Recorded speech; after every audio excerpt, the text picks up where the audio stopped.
bienvenue dans Sport Mag. Nous sommes en route pour la CAN, l'émission qui vous accompagne et vous donne des informations concernant l'équipe nationale de foot des Comores. Je ne suis pas seul pour présenter, je suis avec deux super beaux gosses. Comment ça va, Nordine? C'est toi, Cisco, c'est toi. Ça va très bien, plaisir d'être avec vous. Can you fill me in? Dis les références pour le peuple, dis les références. Craig David, notre Craig David à nous. Plaisir et... Non, dans la bonne humeur, ça fait plaisir de revenir sur l'équipe nationale des Comores et comme tu l'as dit, jusqu'à la CAN, et ça fait plaisir. Et on n'est pas seuls tous les deux, puisqu'il y a avec nous le shaft, shaft des Comores. Ouais. Aïe, aïe, aïe. Ça, c'est les nouveaux notables. Ah, il n'est pas encore là, Ça va, Nassir? Peut-être un jour reviendra, mais pour l'instant, il n'est pas là. Oui, ça va impeccable. Ça Merci va à toi, très bien. Simon, comment tu vas? Oui, ça va très Nordine, bien. ça va? Très bien, plaisir. Là, Pourquoi shaft? Parce que lui, il enquête très bien sur l'équipe nationale des Comores. Ah oui, mais il Eh met pas, oui. il met pas cette belle veste quand il met, tu vois le kawaii là, il met le kawaii jusqu'au genou là, il se met dans la tribune, il bouge pas. Colombo, monsieur Colombo va t'appeler. Non, t'es plus beau que Colombo. Allez, on va parler de l'actualité récente des Comores, puisqu'il y a eu un match contre la Namibie. Deux matchs même, oui, puisque le premier match a eu lieu le 14 novembre au stade Maluzini. Une victoire 1-0 des Comores, un but de Vita Sanjams. Et on va voir le but là, maintenant, on voit l'extrait du but. Mpira wakati uno unjia njiani wasuli Motoir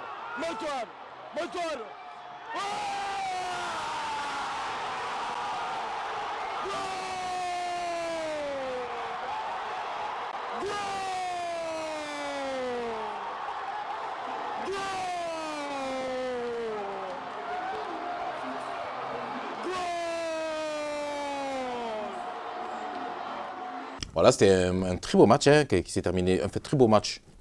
Un bon match qui s'est terminé 1-0, c'est ça. Hein. Oui, ça se ponctue par une victoire 1-0. Après, c'était un match qui était un petit peu compliqué du fait de nombreux coups. Le match était haché. Et là-dessus, voilà, c'était un petit peu, pas laborieux, mais presque.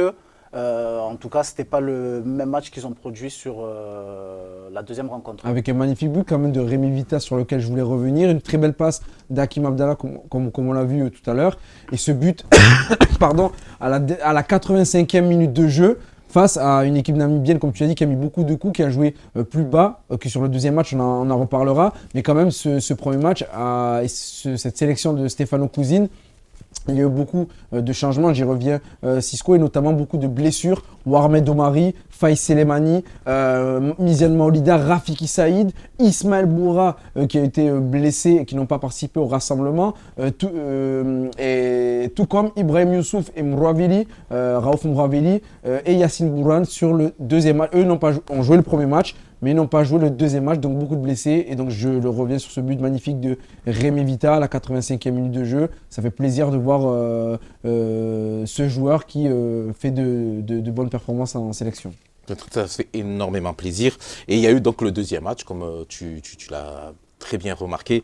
C'était le lundi 17 novembre, puisque les Comores ont rencontré à nouveau, en français, l'équipe de Namibie. Début de Mchangama à la 5e minute, on est en train de les voir. Youssouf à la 20e, Ahmed à la 69e et El Fardou à la 77e minute. On voit des extraits des buts, là.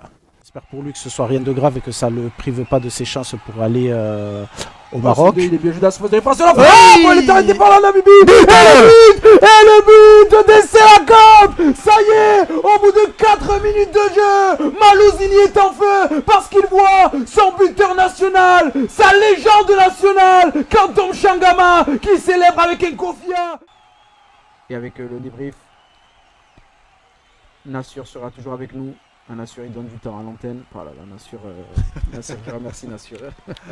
Il fait la route, il vient, il est avec nous pour le match. Oh, c'est magnifique là, ce jeu intérieur et ce décalage avec Benjalou Youssouf. Il va avancer Youssouf. Youssouf le centre, frappe. Et c'est 2-0. C'est un but magnifique de Benjalou Youssouf, plein de personnalité. Il a amené cette équipe des Comores à 2-0. 2-0 de Sénégal face à la Namibie. But de Benjalou Youssouf. Quel but!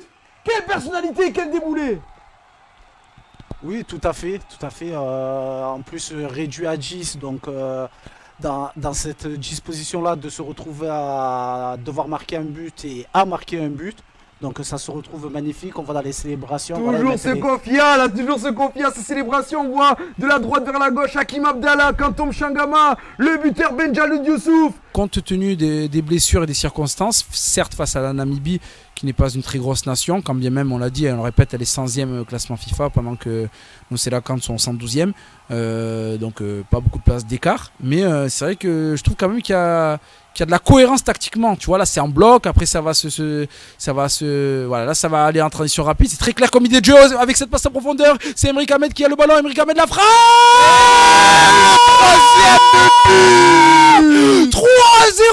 Il n'y a qu'une seule équipe sur le terrain et ce sont nos Sélacans qui triplent la mise. Emric Ahmed, il est rentré en seconde période, le joueur de Châteauroux. Il a fait la différence avec une magnifique passe en profondeur. 3-0. Dans le football, c'est la sélection.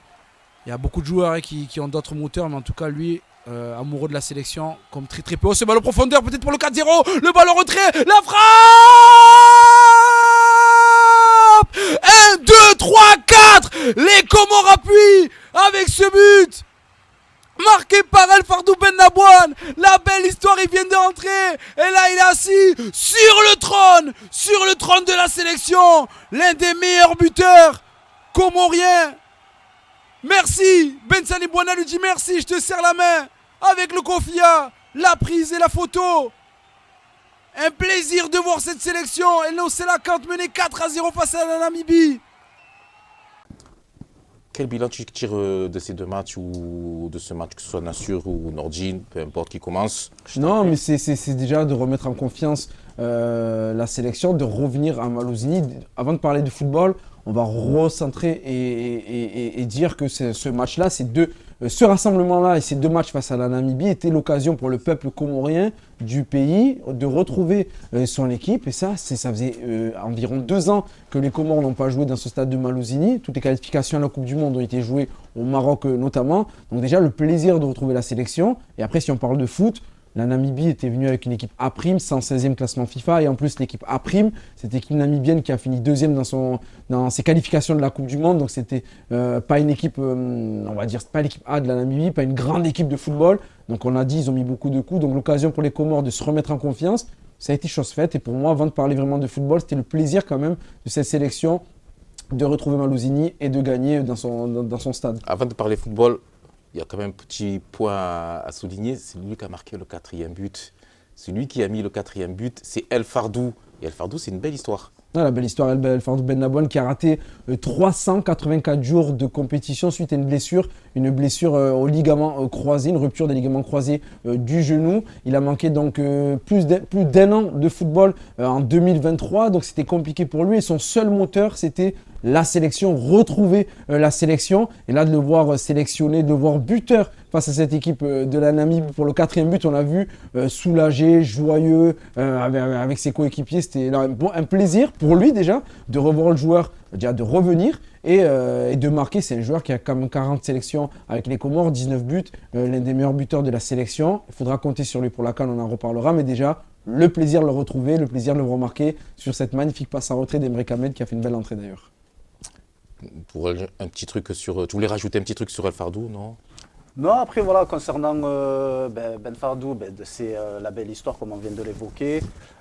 C'est l'attaquant phare de la sélection des Comores parce que si on va évoquer les postes offensifs, normalement c'est le premier nom qui vient. On l'a vu de la part des supporters qui ont affiché cette belle banderole Capitaine Ben.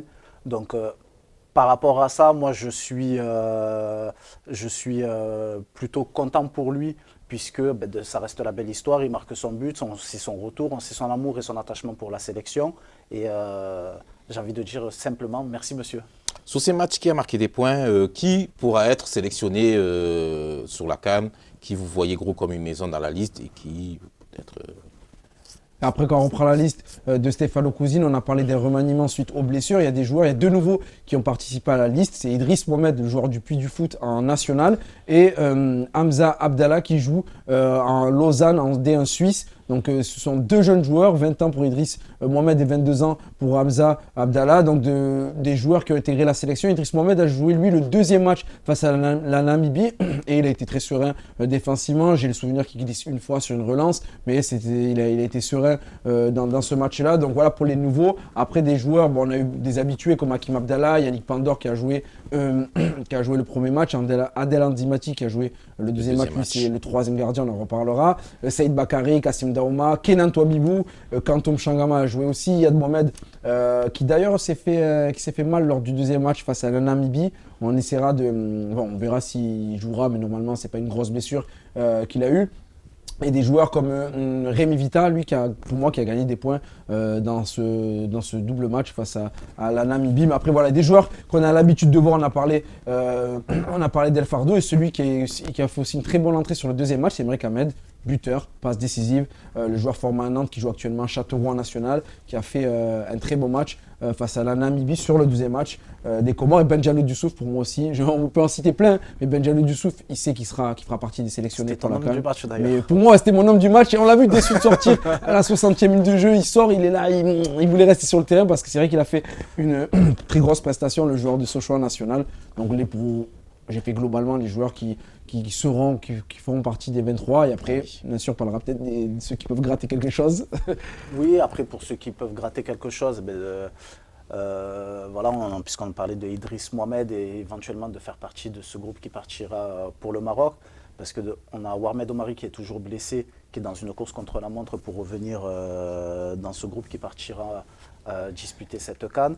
Donc, est-ce qu'il a son va-tout à jouer en sachant que sur la 2e rencontre face à la Namibie, il a plutôt réalisé une bonne prestation parce que on l'a vu, ça a été le starter lors de la construction de jeu de la part des Comores, puisque c'était les ballons passés par lui, c'était lui qui activait les phases offensives de par sa première relance. Donc ça a été plutôt des bonnes choses. En plus, on l'a vu dans un dispositif à 3 dans lequel il a l'habitude de se retrouver avec le puits du foot, pardon. Donc pour lui, il était dans de bonnes conditions pour démarrer ce match-là.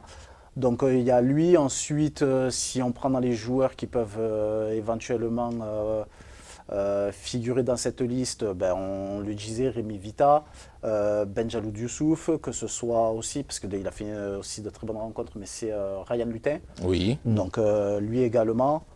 On peut parler de qui parce que après ça dépend des blessures de ce côté-là, mais ce sont des joueurs sur lesquels le sélectionneur sait qu'il peut s'appuyer puisqu'ils ont fait des bonnes prestations.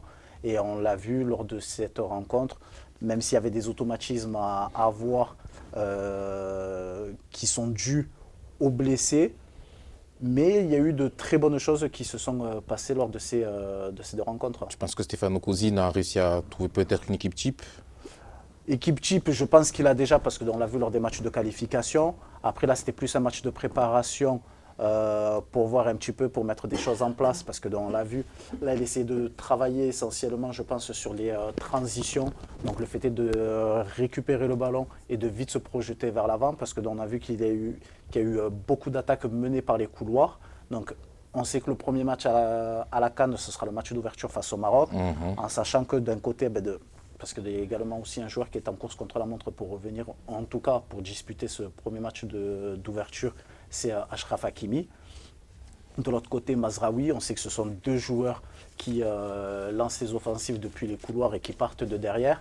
Est-ce qu'il y a une volonté de vouloir justement les prendre à revers lors d'une récupération et de vite se projeter vers l'avant en essayant de jouer sur ces espaces ouverts? Si c'est le cas, ça a été plutôt bien fait parce qu'on a vu là avec le remplaçant, que ce soit Faiz Matoir qui apportait beaucoup de verticalité, ainsi que Benjalou Youssouf qui en dédoublement allait chercher justement dans ces fameux couloirs, et voir un petit peu ce que ça pourrait donner en se disant si on fait un bloc médian ou un bloc bas et de vite repartir en 2, 3, 4 passes, se retrouver devant le but. Et là, il y aura certainement, plus pendant la CAN, les retours de Rafiki Saïd, de Miziane Maoulida, et de Faïs Selemani, qui font partie des 3 titulaires en attaque. Donc on ne sait pas, peut-être qu'il a essayé une défense à 5 qu'il mettra face au Maroc. Peut-être c'est les premiers signes des changements tactiques. Mais en tout cas, ce sont 3 joueurs qui, Rafiki Saïd, marquent énormément de buts en sélection. Mizan Molida aussi, depuis leur arrivée il y a 2 ans maintenant. Donc des joueurs quand même qui pourront justement, qui auront leur chance à jouer face à cette défense marocaine, comme tu l'as dit, sur les transitions offensives. Et il ne faut pas négliger l'aspect, parce que ce n'est pas tout noir ou tout blanc. Tu ne vas pas jouer soit la possession, soit les transitions. Un match aussi, il va falloir calmer le tempo. Et c'est bien de voir des Kantoum Changama enchaîner les sélections, parce qu'il va faire partie, c'est le pilier pour moi de la sélection. Il y a un brassard, c'est le pilier, il va jouer au milieu de terrain, et c'est lui qui va donner le tempo, parce que des fois, ok, il va falloir jouer sur les couloirs, mais il y a des fois aussi, il va falloir des moments conserver 1, 2, 3, 4 passes pour casser ce pressing que vont mettre en place les Marocains chez eux à domicile, dans leur stade, de 70 000 personnes. Là-dessus, je suis entièrement d'accord avec toi. Après, ça va être au poste du milieu défensif que ça va se jouer, parce que on voit qu'il y a, même s'il part avec un petit peu d'avance, c'est Yacine Bourhan par rapport à Iyad Mohamed, mais par rapport au profil que peut avoir un Zaidou Youssouf avec Kantoum Changama, auxquels eux vont se compléter, à savoir quelles vont être les attentes par rapport aux sélectionneurs au poste de milieu défensif entre l'un et l'autre, puisque ce sont 2 profils complètement différents, où si on prend Yacine Bourhan qui va être plus box-to-box, parce que de lui il a une vision qui est plus lointaine dès qu'il a une récupération de balle. Il a un bon jeu long. Ouais, il a très très bon jeu long, Yacine Bourhan, c'est vrai. Et de suite il va chercher loin, donc ça permet de sauter la ligne de milieu et d'aller vite se projeter vers l'avant en allant chercher ce fameux déséquilibre. Et quand on a un Iyad Mohamed qui lui par contre va être plus travailleur, donc ça va être plus dans le jeu court, parce que dans le jeu court mi-distance, en tout cas me concernant, parce que je l'ai déjà évoqué précédemment, c'était comment ça s'appelle, en termes d'équilibre, il apportait une garantie et couverture de jeu, et qui permettait de libérer, que ce soit Zaidou Youssouf et la création et la projection de Kantoum Changama. Donc en tout cas dans mon esprit à moi, après je ne sais pas de la part du sélectionneur, mais en termes d'équilibre, je favoriserais plus un démarrage avec un Iyad Mohamed qu'un Yacine Bourhan, à moins qu'on se retrouve face à un bloc auquel il faut casser la ligne de milieu, parce que se protéger des phases offensives de l'adversaire, avec un Yacine Bourhan qui va apporter un peu plus d'impact physique et aller chercher des ballons plus lointains et sauter cette fameuse ligne de milieu. Merci beaucoup à toi, Nassur. On va enchaîner avec la deuxième partie. Mais juste avant d'enchaîner avec la deuxième partie, je vous rappelle que vous pouvez vous abonner à notre chaîne C'est Sport Mag. Vous cliquez sur le lien, il faut cliquer sur la cloche, amenez vos commentaires. Par exemple, moi, il y a un commentaire que j'aimerais que les... comment on dit ? Viewers. Les viewers, ouais, voilà. C'est ça maintenant qu'on dit. Tu es beaucoup plus jeune que moi, toi. Je suis entre 2 mois, 30 ans, je suis entre 2, mais ouais, c'est les viewers. Les viewers, voilà. Parce que moi, j'ai une petite question à poser. Et ça serait bien que vous commentiez vous aussi. Est-ce qu'il peut y avoir une petite surprise du type, je sais pas, Abdallah qui joue à l'OM, Kylian Abdallah, ou un Madji, ou un Lihadj, pourquoi pas, hein, on ne sait jamais.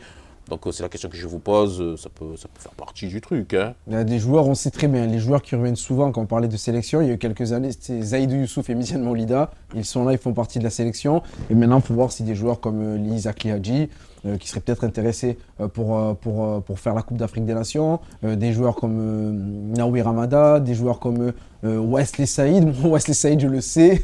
Pour l'instant, il ne ferait pas. Après, peut-être une surprise, et je me trompe et je dirais je me suis trompé. Mais à l'heure actuelle, ça ne fait pas partie des joueurs qui auront la volonté de faire partie de la sélection des Comores. Il n'a jamais caché que ce n'était pas trop ce qui le branchait. Donc après, il y a des joueurs qui peuvent. Voilà, des joueurs, comme j'ai dit, Isaac Hadji ou Naoui Ramada. Pas d'informations, mais voir si c'est un travail qui a été fait par la sélection pour que ces joueurs participent. Après, il y a un équilibre aussi à trouver, parce qu'il y a quand même des joueurs qui ont participé à toutes les qualifications de la CAN. Cette équipe des Comores se qualifiée avec un groupe. Donc, ce serait bien aussi de... Il y a des joueurs qui veulent intégrer la liste, chacun fait ce qu'il veut. Mais moi, je dis aussi que des joueurs qui ont participé aux qualifications, qui ont mérité, ce serait bien aussi de voir certains des joueurs qui ont mérité faire partie de la Coupe d'Afrique des Nations. Parce qu'il y a un équilibre à trouver, et tu as des mecs qui ont joué ces matchs-là. Qu'est-ce qu'on dit s'il y a des nouveaux qui arrivent, qui n'ont pas forcément montré en sélection? C'est des joueurs que j'aime beaucoup, mais je pense aussi aux joueurs qui ont participé et mériteraient d'y être aussi. Si tu es à la place du sélectionneur, tu fais quoi? Moi, c'est un équilibre. Comme je dis, c'est un équilibre à trouver. Je te dis, ça va être compliqué pour moi de faire entrer 4 nouveaux joueurs offensifs, par exemple. Je me dis, vaut mieux en prendre 1 ou 2 parmi les 4. Bon, on a parlé de Nawir. Attention, Nawir, Isaac, des très très bons joueurs. C'est même pas le débat. Si on débat maintenant pour dire est-ce que ce sont des bons joueurs, Nawir, qui est passé par Crystal Palace, par Stuttgart, il joue dans les 5 grands championnats européens, prêté au Stade Rennais. Il n'y a pas de débat sur ces joueurs-là. Il a formé à Herbel. Nawir, c'est un gros joueur. Maintenant, le débat, c'est. La Juventus. Pardon. La Juve, c'est vrai. La Juventus de Turin. J'ai oublié ça, t'imagines? Non, mais c'est vrai. Donc, c'est bon potentiel, bon joueur. Mais, entre guillemets, de Nawir, combien de Nawir tu prends? Nawir, ok. Isaac, peut-être. Mais après, comme on l'a dit, il y a un équilibre à trouver. Il y a un joueur comme El Fardou qui joue aussi devant. Il y a les 3 devant, Faiz, Rafiki Saïd et Miziane Moulida. Donc c'est pour ça. Donc c'est très bien de voir des nouveaux joueurs, mais maintenant il va falloir trouver un équilibre avec ceux qui sont déjà N'hésitez pas à nous dire ce que vous en pensez sur notre espace commentaire. Je parle comme Léon Zitron. N'hésitez vraiment pas à le dire, parce que c'est aussi l'interaction de notre émission. Et d'ailleurs, il y aura bientôt d'autres émissions où on va débattre justement de la double nationalité, etc., etc., etc. À propos de nationalité, on va parler de la Coupe arabe. Il n'y a aucun rapport, mais on va en parler. Si. Alors, qu'est-ce que la Coupe arabe? Vous voulez que je vous explique en quelques mots? C'est toi le chef, vas-y. La Coupe arabe, c'est une coupe qui réunit les pays affiliés arabes, dits arabes. Il y a une phase de qualification. Que va jouer l'équipe nationale des Comores le 25, si je ne dis pas de bêtises, c'est mercredi. Hein. Ce mercredi. Donc c'est le 26. 26. Voilà, c'est le 26. Et ils vont jouer contre le Yémen. Et s'ils se qualifient contre le Yémen, ils pourront jouer la phase finale qui aura lieu du 1er au 18 décembre. Et ça se passera au Qatar. Voilà, donc le Qatar, on a déjà vu les stades, beaux stades, on a vu ça pendant la Coupe du Monde. Dis-nous, c'est quoi le Yémen ? Le Yémen, alors l'équipe qui va jouer l'équipe nationale des Comores, c'est une équipe qui est classée 148e au classement FIFA. Elle joue actuellement, cette équipe, le 3e tour de qualification pour la Coupe d'Asie. Elle a participé une seule fois à cette Coupe d'Asie, c'était en 2019. Cette équipe est 2e de ses qualifications. Le premier, le Liban avec 13 points. Deuxième, le Yémen, 11 points. Ensuite, il y a le Brunei et le Bhoutan. Cette équipe du Yémen, lors du dernier rassemblement de novembre, a joué face au Bhoutan, a gagné 7-1. Elle est sous la houlette, cette équipe du Yémen, du sélectionneur algérien Nourdine Ould Ali, qui est passé en équipe nationale des Fennecs en U23 et ensuite chez cette équipe nationale de la Palestine pendant 3 années en tant que coach principal et 2 ou 3 années en tant que coach adjoint. Donc il a fait une longue série en Palestine. Il a pris quelques clubs aussi algériens. Nourdine Ould Ali, le sélectionneur de 53 ans. Et parmi cette équipe du Yémen, il y a un joueur à suivre, c'est Nasser Al-Gawashi. On verra s'il participera à ce match face aux Comores lors de cette Coupe arabe, parce qu'il a mis notamment un quadruplé le dernier match face à cette équipe du Bhoutan lors de la victoire 7-1. Et cette sélection yéménite est composée de joueurs qui jouent majoritairement au championnat irakien, au championnat du Yémen, et également des joueurs qui jouent aussi au championnat du Sultan d'Oman. Exactement. Et il y a la liste, là on va vous faire apparaître la liste des joueurs qui sont sélectionnés par le sélectionneur qui est Amada Jambé. Amada Jambé, l'ancien légende joueur de l'OM, entre autres de Lorient et aussi, je crois qu'il a joué à Marseille, Bastia. Bastia, voilà, c'est ce que j'avais oublié. Et donc Amada Jambé a fait une sélection, une liste de je ne sais plus combien de joueurs. Mais bon, de toute façon, c'est écrit. Alors, qu'est-ce qu'on attend de cette liste et qu'est-ce qu'on attend de cette équipe pendant cette coupe? Là, dans les joueurs, il y a quelques joueurs déjà qui ont déjà connu une sélection avec les A, notamment Anfan Amada.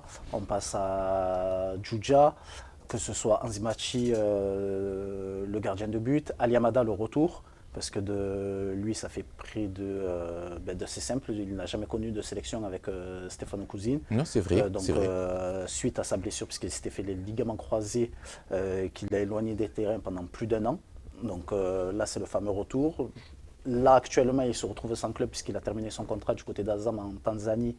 Je pense plus que c'est pour voir un petit peu son état de forme, savoir s'il est en condition et apte à disputer éventuellement une compétition comme la CAN pour apporter un joueur supplémentaire d'expérience de ce côté-là. Et après, pourquoi pas jouer les troubles faits puisqu'il arrive avec un CV aussi, parce que il est quand même passé par le Toulouse FC, Kayserispor, Brann en Norvège. Voir s'il arrive en tant que 3e gardien, parce qu'il y a déjà un ordre établi qui Yannick Pandor 1er, Salim Benmouna 2e, Et ensuite, il y a une bataille entre Anzimachi et Saïd Mchinra, puisque on l'a vu lors du rassemblement de octobre, lors de la blessure de Yannick Pandor et du carton rouge de Salim Benbouana, Anzimachi a été appelé. Et ça a été lui qui a disputé la dernière rencontre lors de ces rassemblements. Donc, est-ce que Ali Hamada viendrait en tant que, voilà, dans ce rassemblement-là, montrer son état de forme et jouer les troubles faits pour la CAN, ou bien rester et respecter cette hiérarchie-là? Ça, la suite nous le dira. Déjà, il y a le match du Yémen à passer. Et puis ensuite, concernant les joueurs restants au niveau des joueurs appelés, en tout cas me concernant, je pense que ça sera juste ça au niveau des joueurs qui pourront potentiellement intégrer cette fameuse liste. Toi aussi, tu as des noms. Hein. Bon, après, il y a des noms intéressants qu'on a déjà vus, notamment lors des sélections jeunes, sur un précédent tournoi de Toulon, un tournoi Maurice Revello qui a lieu au mois de juin dans la région marseillaise, qui est considéré par les nations. Et on voit l'équipe de France, l'Angleterre, le Mexique. On a vu des joueurs comme Cristiano Ronaldo dans ce tournoi, des Marquinhos, des grands joueurs qui sont passés par ce tournoi. Et il y avait la sélection nationale des Comores qui était entraînée il y a quelques années par Samirdine Youssouf. Et il y avait notamment Zaïd Amir qui était formé au Mans, il joue actuellement au Istres FC, donc c'est un joueur qui fait partie de la liste des 21 d'Amada Djambé. Zaïd Amir, qui est un joueur, un ailier, virevoltant, capable de rentrer sur son pied, une belle frappe de balle.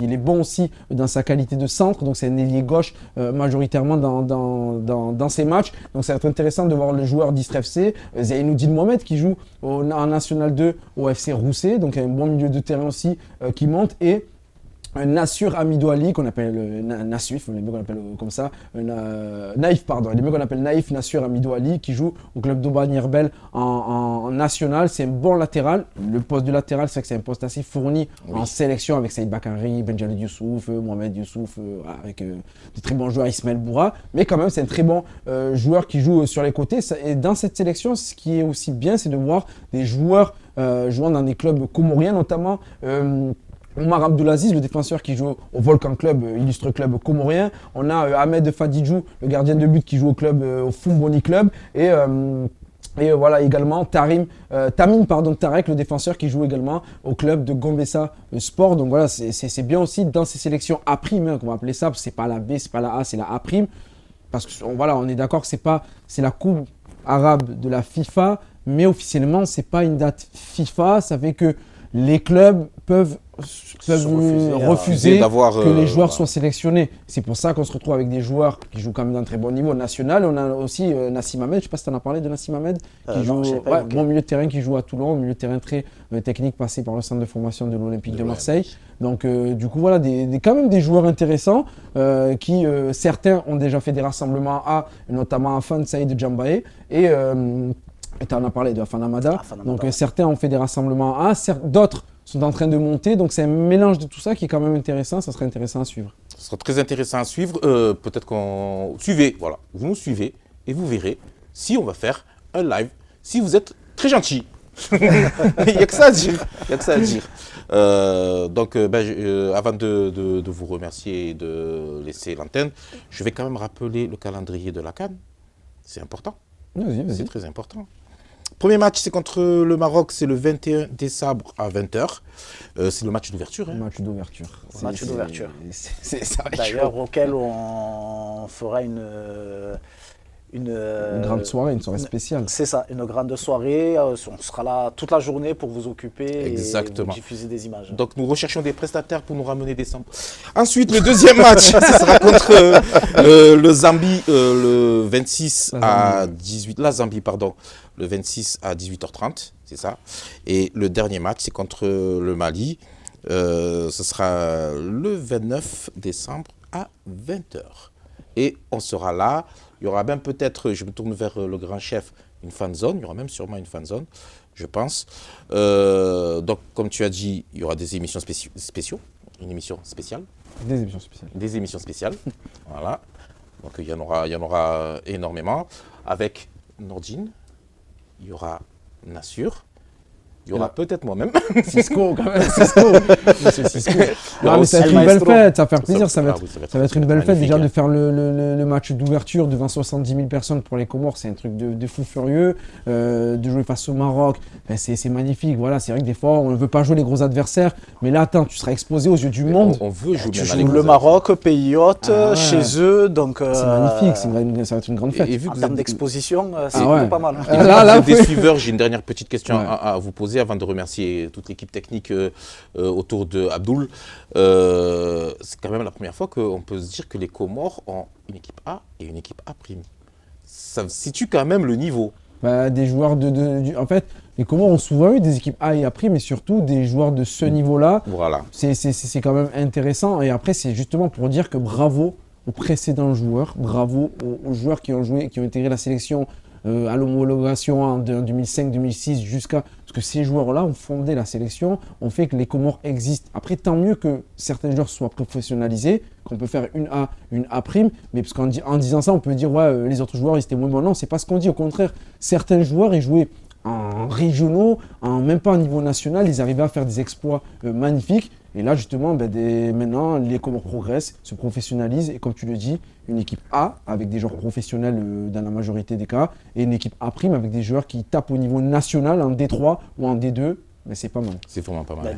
Là-dessus, moi, je rebondis sur ce que tu dis. Parce que de là, quand on parle de la Coupe arabe, attention, proportion gardée, mais en termes de positionnement, ça va être un petit peu la même chose un peu que les Jeux Olympiques, auxquels c'est les clubs qui cèdent les joueurs au bon vouloir, ce qui permet d'avoir des joueurs de bonne qualité au final pour participer à cette compétition-là. Ensuite, tu rappelais justement par rapport à cette historique, et d'ailleurs je fais la passe de deux par rapport à notre chaîne.